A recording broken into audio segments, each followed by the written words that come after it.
Hello, this is Dr. Mark Walterskirchen, urologist here at CMH Urology Surgical Clinic.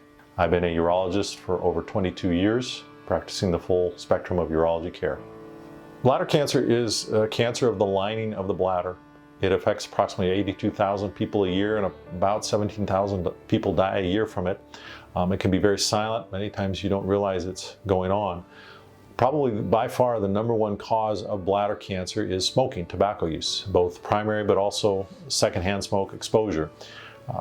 Patients that have bladder cancer, majority of the time they present because there is blood in the urine, either visible blood or blood that the primary care picks up microscopically.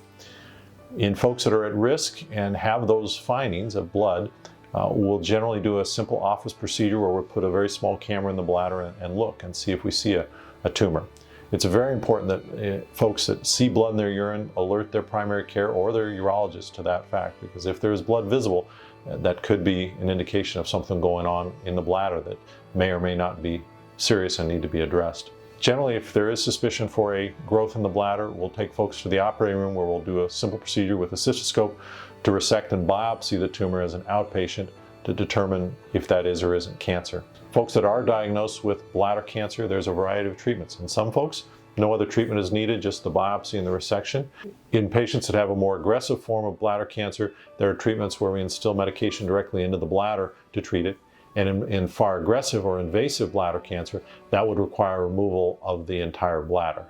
In folks that have quit smoking, which we strongly encourage, the risk does go down, but there's always a slight risk of that cancer. So any time someone has blood in the urine, it's important that we check them out. Usually if you see blood in the urine, it's important to contact your primary care to set up the referral.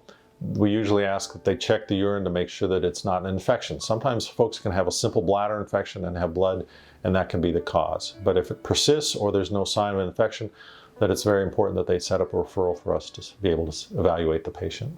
We also have information on the website, so if you go to citizensmemorial.com and go to specialties and look up urology, we have a lot of further information regarding these topics that can provide more information. But if you have any further questions, don't hesitate to call us.